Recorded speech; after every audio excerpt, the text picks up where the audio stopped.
Students, good morning.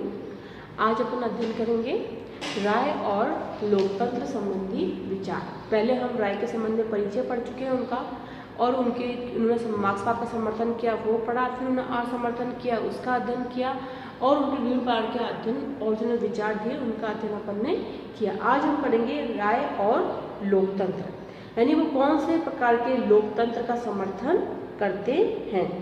राय ने मार्क्सवाद की आलोचना करते हुए कहा था कि सोवियत रूस में मार्क्सवाद को जिस रूप में अपनाया गया है उसमें वे सर्वाधिकारवादी व्यवस्था के परिणत हो गया है।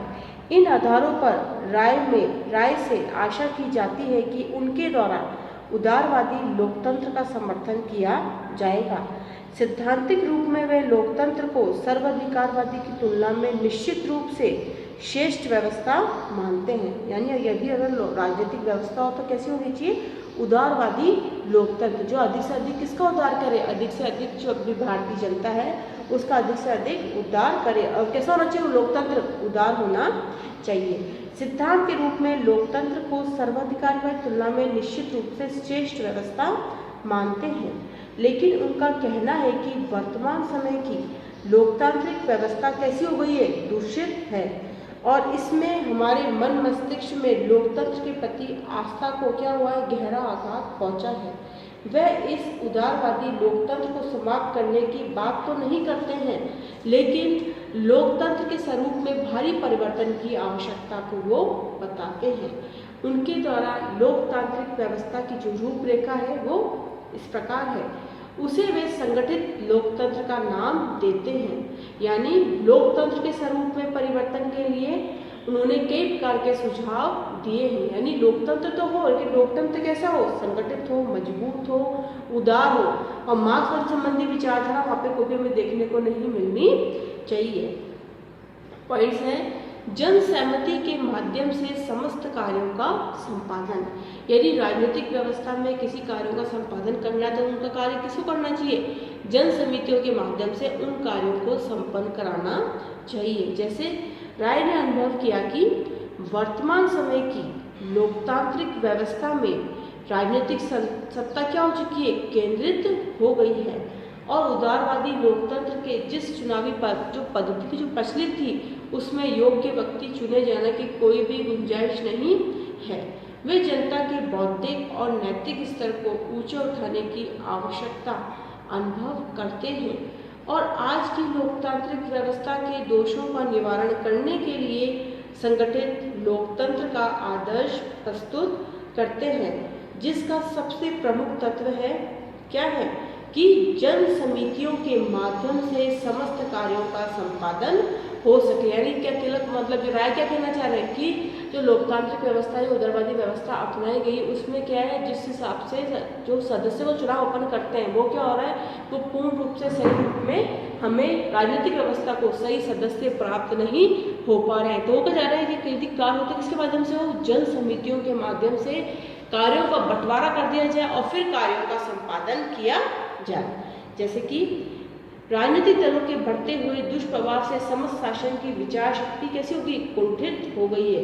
विधिगत शासन मात्र एक औपचारिक घोषणा बनकर रह गई है। इसलिए वह स्थानीय व्यक्ति की जन समितियों के द्वारा वर्तमान प्रजातंत्र को संगठित करना चाहते हैं।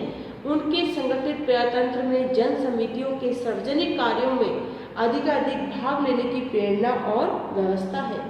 ये जन समितियां संगठित लोकतंत्र के प्रभावशाली तंत्र और केंद्र के रूप में कार्य करेंगी। ये जन समितियां विवेकशील व्यक्तियों के सहयोग से स्थानीय, प्रांतीय और केंद्र की सामाजिक संस्थाओं की इकाई के रूप में कार्य करेंगी।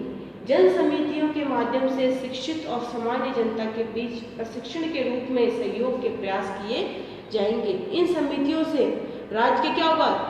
सर्वशक्तिमान होने का जो भय है वो क्या हो जाएगा? समाप्त हो जाएगा। पॉइंट नंबर 3, दल विहीन विकेंद्रित सत्ता पर बल। यानी राय वर्तमान समय की विकेंद्रित यानी वही शक्तियों का बंटवारा बोल सकते हैं, ताकि एक क्षेत्र कोई अधिक मजबूत न होते हुए वह दोनों को समान अवसर उपलब्ध हो सके। जैसे विकेंद्रित सत्ता पर बल। राय वर्तमान समय की लोकतांत्रिक व्यवस्थाओं में बढ़ते हुए विकेंद्रीकरण की प्रवृत्ति को आर्थिक और राजनीतिक दृष्टि से उचित नहीं मानते। उन्होंने वर्तमान लोकतंत्र में केंद्रीय सत्ता के स्वरूप को मानवीय विकास के मार्ग की भारी बाधा घोषित किया है। वे समाज के मूलभूत पुनर्गठन की आवश्यकता बतलाते हुए विकेंद्रीकरण पर बल देते हैं। विकेंद्रीकरण मतलब शक्तियों का केंद्रीकरण न होकर शक्तियों का बंटवारा। और कहते हैं सत्ता के विकेंद्रीकरण को अपनाने के लिए राजनीति के स्थान पर क्या होनी चाहिए?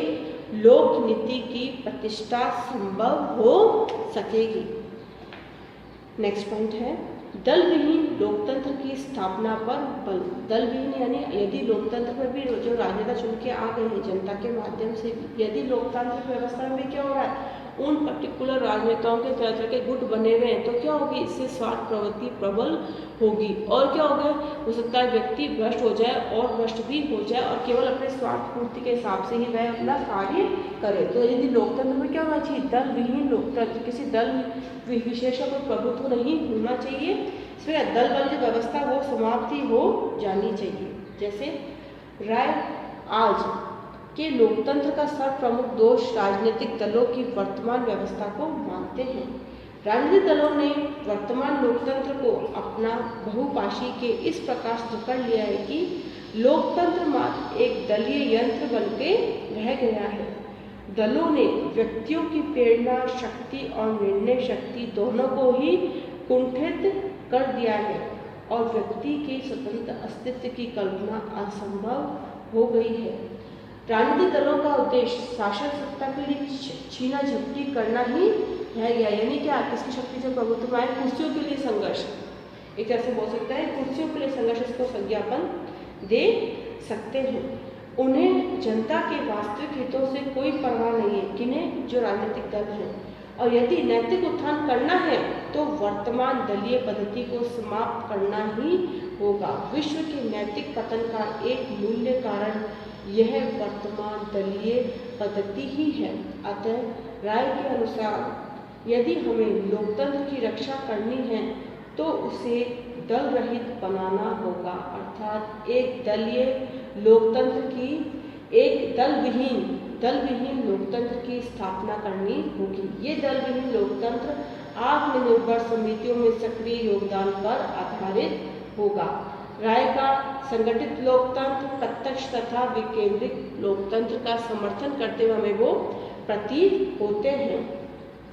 यानी पूरा हमें MLY पढ़ने के बाद इस बात का ज्ञान हो गया है कि लोकतांत्रिक व्यवस्था किसका समर्थन कर रहे हैं? वो दल विहीन लोकतंत्र का समर्थन कर रहे हैं। विकेंद्रीकरण सत्ता पर बल वो दे रहे हैं। दल विहीन लोकतंत्र का समर्थन हमें करते हुए प्रतीत हो रहे हैं और जन समितियों के माध्यम से कार्यों का निष्पादन करने की बात वो कर रहे हैं। आर्थिक क्षेत्र की बात करें तो क्या कह रहे हैं कि कृषि को अधिक से अधिक बढ़ावा दिया जाए, उद्योगों तो खुद के जो स्वदेशी उद्योग है उनको अधिक महत्व दिया गया है, स्वरोजगार को अधिक महत्व दिया जाए, जिससे क्या हो सके, जिससे हर एक व्यक्ति क्या हो, अपने पैरों पर आत्मनिर्भर वो बन सके, उस पर किसी पर कोई और भारी दबाव या भारी अंकुश नहीं रह सके। और क्या बोलते हैं वो, विदेशी व्यापार की तुलना में आंतरिक व्यापार को बढ़ावा देने की वो बात करते हैं। वो कह रहे हैं यदि कार्य करना है तो किसे करना चाहिए? अपने भारतीय देश के संबंध में कार्य करना चाहिए। इसी प्रकार आपका ये टॉपिक यही समाप्त होता है। Thank you.